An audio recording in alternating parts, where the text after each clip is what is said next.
G'day and welcome to another episode of Kiwi Car Life. And sadly, the Lancer Evo is dead. But fortunately, Subaru carried on their homologation rally car, the WRX STi. And so, while you can no longer buy its arch rival, the Evo, anymore, you can still buy one of these. And so today, we're going to see if it's any good. Subaru and Mitsubishi's rivalry dates back to the 1990s, when the two of them and Toyota were battling it out in the WRC against the European homologation rally cars like the Ford Escort, Audi Quattro and Lancia Delta. Interestingly though, for most of the seasons during the 1990s, Lancia and Toyota were dominating over the Evo and WRX, and it wasn't until the Celica got done for cheating in 95 did Subaru finally pull off a victory. But on the road, things were quite a different story, as the HF Integrale finished production in 93, also seeing Lancia leave the WRC for good, and the Celica GT4 died in 1997, with Toyota not coming back to rallying for 2 decades. Meanwhile, the Evo and STi were about to start a 20-year run of mega success with car enthusiasts, being the only true rally-bred cars still in production. But it was Subaru that was beating Mitsubishi on the rally stages back in the day, so let's see if the mighty STi can still do it on the road today. The engine is Subaru's very well-known EJ25. A lot of the older STIs used the 2-litre engine, which revved quite a bit higher, but in the interest of chasing more power and torque, when they switched to this generation, they introduced the 2.5-litre engine being the standard variant. It makes, from factory, around 225 kilowatt, or just over 300 horsepower, and 440 newton meters, which is right on par with most of its competition. Pretty much the exact same power and torque as, say, a Civic Type R from the same year. But of course, Subaru likes to do things differently, because of course this is a Boxer 4. And unlike all of the front-wheel drive biased hot hatchbacks, which is the typical format, having an inline 4 or maybe an inline 5 mounted transverse here under the bonnet, because this engine is longitudinal and is exactly smack bang in the middle, then of course they can put in their symmetrical all-wheel drive. The reason why it's symmetrical is because of course the middle of the engine is right down the middle of the car, so both of the drive shafts going to either side of the car are equal length, which means it delivers equal power, avoiding any kind of torque steer issues that you get with typical front-wheel drive cars, where the engine is offset in the engine bay and you have a short drive shaft and a long drive shaft delivering slightly different amounts of torque when you put your foot down, especially with it being turbocharged. And the other advantage, of course, is that it has a phenomenal amount of grip, where the Civic Type R, for instance, struggles to put its power down, especially in greasy conditions like today. This will have absolutely no trouble at all, which is just as well because this one has been tuned up to around 270 all-wheel kilowatt or 370 wheel horsepower, which are some impressive figures. And of course, it's paired with a 6-speed manual transmission, the correct transmission to have in a car like this. And now, the interior. The first thing that's really cool on this is the all red gauges. And the speedo goes all the way to 290 kilometers an hour. And with the tune, I'd probably expect this car to get there. The steering wheel, fantastic. Got all the buttons that you need to control the infotainment screen and your cruise control, and it's pretty well equipped too, with auto lights, auto wipers, keyless entry, push button start, dual zone climate control, and screens galore.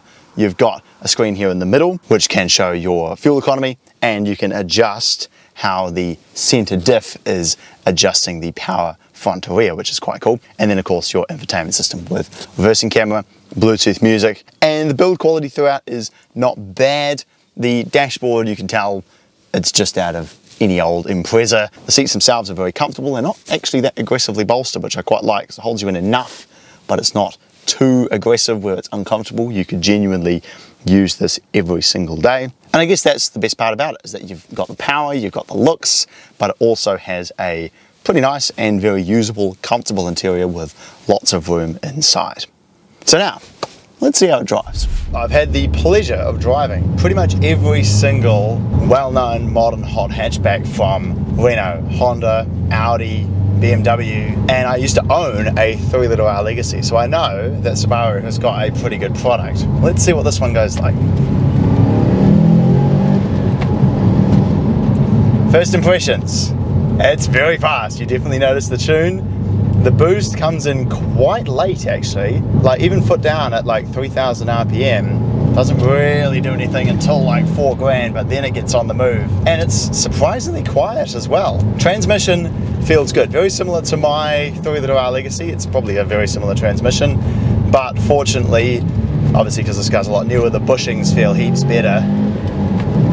And oh yeah, 4-wheel drive puts the power down fantastically well. Over some of these bumps you're kind of expecting wheel spin, but of course you never get it. And the engine responds so predictably when you tap the throttle for a heel toe downshift. That side of things is great. Oh yeah, it is quick. Steering feel is very good. It's quite light, but I know exactly what the front end is doing. And certainly on a road like this, this is where this car belongs. Ride quality is actually surprisingly good. The Civic Type R is one of the stiffest cars I think you will ever drive, whereas this on 18s, with the slightly softer, I guess more rally-tuned suspension in a way, it just soaks up the bumps really nicely, and you can drive it down a road like this without having to worry about it crashing or scraping on any big bumps. Another strong point with this, if we accelerate down this hill here, is the brakes. Oh, when you stand on the pedal, it really stops. I can hear all of my camera gear at the back there flying into the footwell. Nice firm response. It stops very predictably, which is great. And I love the sound. It's just a big, dirty noise. And unlike a lot of turbocharged inline 4s, which can sound a bit sewing machine-y, this though has that completely unique sound that you just don't get in anything else. And it's a way to make a relatively efficient 4-cylinder engine sound a lot more interesting than any normal inline 4. So the overall package, it is a car that I really like because it can just do everything. There are some cars that are really good to drive on the daily but start to fall apart when you get them on a road like this. And then there are other cars that are really fun on track but way too stiff for bouncy New Zealand back roads. This is a perfect middle ground. It's a very confidence inspiring car. Handling is great, but it's a perfect balance where it's not too raw, so you can drive it around town and you'll get decent fuel economy, it'll be comfortable, but then you can bring it out on a road like this, put it up into Sport Sharp, and you get fantastic throttle response, great brakes, great steering feel, and a sensational sounding engine with a really impressive amount of power, that's for sure. Truly sensational car. Thanks very much for watching, and I will look forward to seeing you again next time.